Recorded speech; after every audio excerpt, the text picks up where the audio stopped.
പിതാവിൻ്റെയും പുത്രൻ്റെയും പരിശുദ്ധാത്മാവിൻ്റെയും നാമത്തിൽ ആമേൻ. എൻ്റെ പ്രിയപ്പെട്ടവരെ, ഇന്ന് ഫെബ്രുവരി 28 ശനിയാഴ്ച, അമ്മേ പരിശുദ്ധ അമ്മേ, അമ്മേ പരിശുദ്ധമേ, ദൈവമാതാവേ, കൃപാസനത്തിലൂടെ ഞങ്ങൾക്കും ഞങ്ങളുടെ ദേശത്തിനും അമ്മ മധ്യസ്ഥം തേടി തന്ന എല്ലാ അനുഗ്രഹങ്ങൾക്കും കൃപകൾക്കും ഞങ്ങളിപ്പോൾ ഹൃദയം നിറഞ്ഞ നന്ദി പറയുന്നു.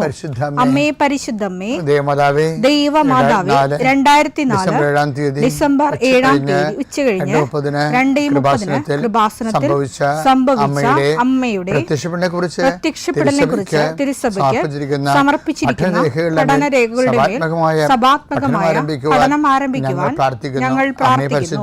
അമ്മേ പരിശുദ്ധമേ, ഭൂസ്വർലോകങ്ങളുടെ രാജ്ഞിയായ അങ്ങേയ്ക്ക് ഭൗമസംരക്ഷണത്തിനായി പ്രപഞ്ചപ്രകൃതിയെ തന്നെ തിരുസഭ പ്രതിഷ്ഠിക്കുവാൻ ഈ പ്രത്യക്ഷീകരണം വഴി ഇടയാക്കണമേ. പരിശുദ്ധമേ, ജപമാല മാതാവേ, സകല കൃപാസനം പ്രാർത്ഥനയോടും ചേർത്ത് ഞങ്ങളിപ്പോൾ പ്രാർത്ഥിക്കുന്ന ഈ കുടുംബത്തിന്റെ പ്രത്യേക നിയോഗം പറ മക്കളെ.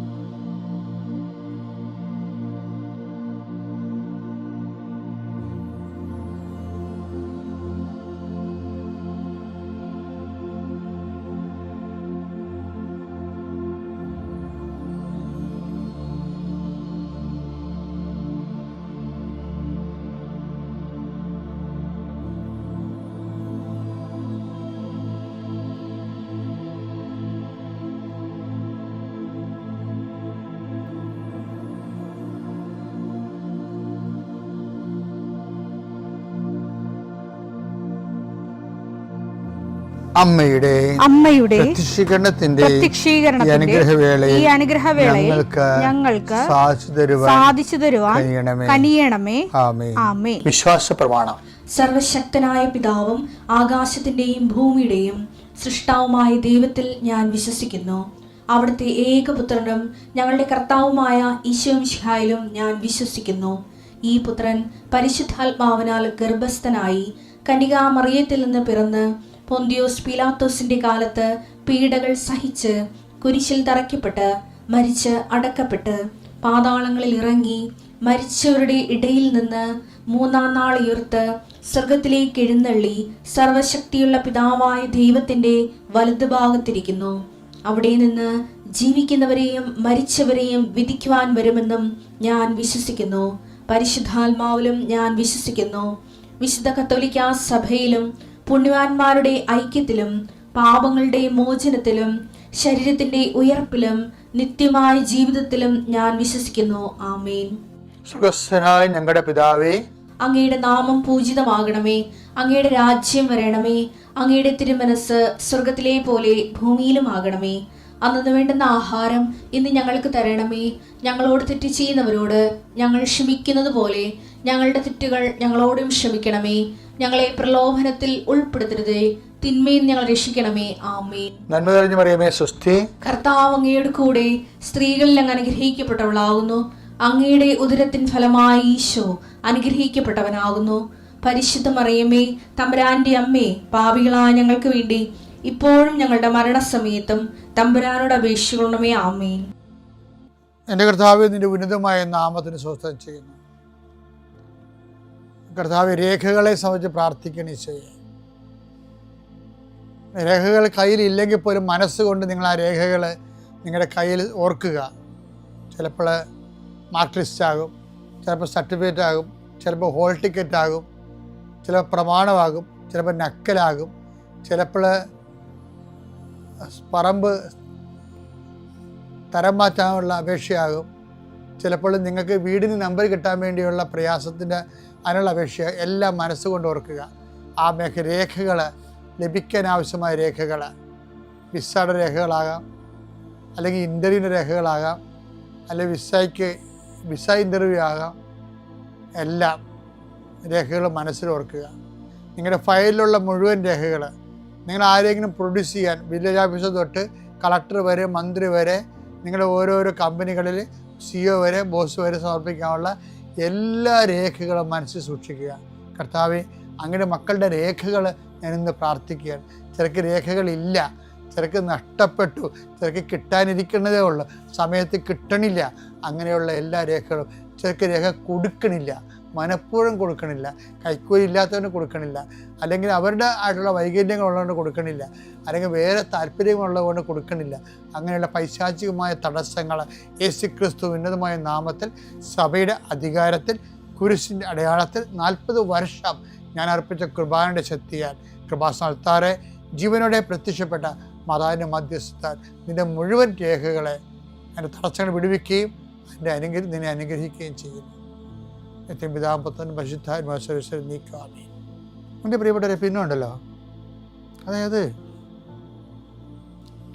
ചില കാര്യങ്ങൾ ചെയ്യാനേ നമുക്ക് പറ്റത്തില്ല.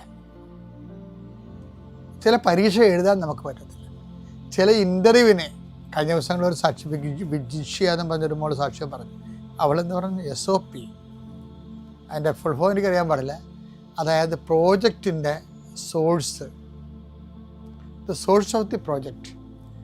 അത് ചോദിക്കുന്ന ഒരു ചോദ്യമാണ് ഇൻ്റർവ്യൂ ചെയ്യുമ്പോൾ. PhD ഇൻ്റർവ്യൂ ചോദിക്കുന്നതാണ്, നിങ്ങളുടെ പ്രോജക്റ്റിൻ്റെ സോഴ്സ് എന്താണ്, ആ സ്കോപ്പ്, അതിൻ്റെ സ്കോപ്പ്, ഇങ്ങനെ കുറേ കാര്യം ചോദിക്കും. അപ്പോൾ ഇവൾക്ക് ഇതിനെക്കുറിച്ച് ഒരു ഐഡിയയും ഇല്ല. ഇവൾ അമ്മയോട് പറഞ്ഞു, അമ്മേ എന്നോട് ആ ചോദ്യം ചോദിക്കരുത്, സത്യമായിട്ട് എനിക്കറിയത്തില്ല, ഞാൻ തോറ്റുപോകും, ഞാൻ ഉടമ്പടി കാശൂരി പിടിച്ച് നിന്നെയും കൊണ്ടാണ് ഞാൻ പോണത്, ഞാൻ തോറ്റു മുടങ്ങരുത്, എന്നോട് ചോദിക്കരുത്. അപ്പോൾ അവൾ ആ ദൈവമായിട്ട് അത്തരം ഒരു ആത്മബന്ധമുള്ളതുകൊണ്ട് ഈശോയോട് അങ്ങനെയൊക്കെ പറയാനുള്ള സ്വാതന്ത്ര്യമുണ്ട്. പക്ഷേ ആ കുഞ്ഞിനോട് മാത്രം ആ SOP ചോദിച്ചില്ല, പക്ഷെ ബാക്കി 14 പേരോട് ചോദിച്ചു. അപ്പോൾ ദൈവത്തിന് വേണമെങ്കിൽ ഈ നമ്മൾക്ക് എടുത്ത പൊങ്ങാത്ത കാര്യം ദൈവം ഏറ്റെടുത്ത് നടത്തും. അതുകൊണ്ട് ഈശോ അതിനു വേണ്ടി, ഈശോക്ക് അതങ്ങനെ കുറേ അനുഭവങ്ങളുണ്ട്.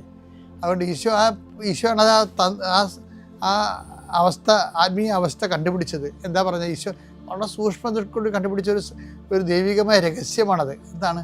യോഹന്നാൻ 14:10 വായിച്ച്, ഞാൻ പിതാവിലും പിതാവ് എന്നിലുമാണെന്ന് നീ വിശ്വസിക്കുന്നില്ലേ? ഞാൻ നിന്നോട് പറയുന്ന വാക്കുകൾ സ്വമേധയാ പറയുന്നതല്ല, പ്രത്യുത എന്നിൽ വസിക്കുന്ന പിതാവ് തന്റെ പ്രവൃത്തികൾ ചെയ്യുകയാണ്. ഈശോ മനസ്സിലാക്കിയ ഒരു സത്യമാണ്. മനുഷ്യാവതാരത്തിന് പരിമിതികളുണ്ട്, അറിയാമല്ലോ നിങ്ങൾക്ക്. ആ പരിമിതികളിൽ നിന്ന് ആ പരിമിതി അപ്പുറത്തുള്ള കാര്യങ്ങളാണ് ഈശോ ചെയ്യണതില്ല. അപ്പോൾ ഈശോ അത് പറയുകയാണ്, അതെങ്ങനെ ചെയ്യണമെന്ന് വെച്ച് കഴിഞ്ഞാൽ, പിതാവ് എന്നിൽ വസിച്ചുകൊണ്ട് അവൻ്റെ പ്രവൃത്തികൾ ചെയ്യണമെന്ന്. ഈ ഒരു ആധ്യാത്മിക സാധ്യത ഉണ്ടാക്കിയ വിപ്ലവം ഉണ്ടല്ല, ചെറിയ വിപ്ലവമൊന്നുമല്ല. എന്നുവെച്ചാൽ നമ്മൾക്ക് എടുത്താൽ പൊങ്ങാത്ത കാര്യങ്ങളുണ്ട്, നമുക്ക് നടക്കാത്ത കാര്യങ്ങളുണ്ട്. നമുക്ക് നടക്കാത്ത കാര്യങ്ങൾ തള്ളിക്കളയാനോ നടക്കത്തില്ലെന്ന് വിചാരിച്ച് നിരാശപ്പെടാനോ അല്ല. എൻ്റെ പിതാവ് എന്നിൽ വസിച്ചുകൊണ്ട് അവൻ്റെ പ്രവൃത്തി ചെയ്യുന്ന പോലെ തന്നെയാണ് ഈശോ നേരത്തെ ഒരു വചനം പറഞ്ഞിട്ട് നമ്മളോട് 15:10, ഞാൻ എൻ്റെ പിതാവിൻ്റെ കൽപ്പന പാലിച്ച് അവിടുത്തെ സ്നേഹത്തിൽ വസിക്കുന്ന പോലെ എൻ്റെ കൽപ്പന പാലിച്ചാൽ നിങ്ങൾ എൻ്റെ സ്നേഹത്തിൽ നിലനിൽക്കും, അപ്പം വസിക്കും. അപ്പം ഈശോയുടെ വചനങ്ങൾ ഉടമ്പടി പാലിച്ചാൽ നമ്മൾ കർത്താവ് നമ്മളിൽ വസിക്കുമെന്നാണ് പറയണത്. കർത്താവ് നമ്മൾ വസിച്ചാൽ എന്താ ഗുണം? അത് 14:10 ഇഫക്റ്റ് ഉണ്ടാകും. എന്താണ്? എൻ്റെ പിതാവ് എന്നിൽ വസിച്ചുകൊണ്ട് അവൻ്റെ പ്രവർത്തനം ചെയ്യുന്ന പോലെ ഈശോ ഉടമ്പടി പ്രകാരം നമ്മൾ വസിച്ചുകൊണ്ട് ഈശോയുടെ പ്രവൃത്തികൾ ചെയ്യും. അപ്പോൾ ചെറിയ പ്രവൃത്തിയൊന്നും ആയിരിക്കത്തില്ല, അത് വലിയ പ്രവൃത്തികളായിരിക്കും. തിരിഞ്ഞു നോക്കുമ്പോൾ നമ്മൾ അന്തം വിട്ടു പോകും. ചില പട്ടി വരുമ്പോഴേ ചില സമയത്തൊക്കെ ഞാൻ ഓടിയിട്ടുണ്ട്, ജീവനം കൊണ്ട് ഓടുമ്പോൾ നമ്മൾ തോടൊക്കെ ഒറ്റ ചാടത്തില്ലേ, മതിൽ വരെ ചാടുന്ന ആൾക്കാരുണ്ട്. പക്ഷേ പിറ്റേ ദിവസം പട്ടി ഇല്ലാത്ത സമയത്ത് നമ്മൾ ചുമ്മാ ഒന്ന് ഓടി വന്നാൽ ചാടാൻ പറ്റുമോ? ഇല്ല. ഇതുപോലെ തന്നെ എന്തൂസിയാസം എന്നും സംഭവമുണ്ട്. അഭിഷേകത്തിൻ്റെ അനുഭവ തലങ്ങളാണ്. തെയോസ് എന്ന് വെച്ച് കഴിഞ്ഞാൽ ദൈവം അകത്ത്, തെയോസ് എന്ന് വെച്ചാൽ ദൈവം, എന്ന് അകത്ത്. നമ്മൾ ഈ വസിപ്പിലൂടെ കർത്താവിൻ്റെ കൽപ്പനകൾ പാലിച്ച് അനുസരിച്ചുകൊണ്ട് ഉടമ്പടി ജീവിക്കുമ്പോൾ കർത്താവിൻ്റെ ഒരു അന്തർവസിപ്പുണ്ടാവും. ഈ വസിപ്പിലൂടെ ഈശോ ഈ പറഞ്ഞില്ലേ, ഞാൻ പിതാവിൻ്റെ അടുക്കലേക്ക് പോകുന്നത് കൊണ്ട് ഇതിനേക്കാൾ വലിയ കാര്യങ്ങൾ ചെയ്യാൻ പറ്റുമെന്ന്. അതായത് അന്തർവസിപ്പോട് സംഭവിക്കുന്നതാണത്. വലിയ കാര്യങ്ങൾ ഈ മരിയൻ ഉടമ്പടിയുടെ ലക്ഷ്യം തന്നെ എന്താണ്? ശക്തനായ എനിക്ക് വലിയ കാര്യങ്ങൾ ചെയ്യാം. അപ്പം അതുകൊണ്ട് ഞാൻ ഹെവി ഡ്യൂട്ടി വിഷയങ്ങൾ വെച്ചാൽ നിങ്ങൾ ഉടമ്പടി അതനുസരിച്ച് കൊണ്ട് ബലപ്പെടുത്തിയാൽ മതി. കർത്താവ് വലിയ കാര്യങ്ങൾ നമ്മുടെ ഉള്ളിൽ നിന്ന് നിർവഹിച്ചു.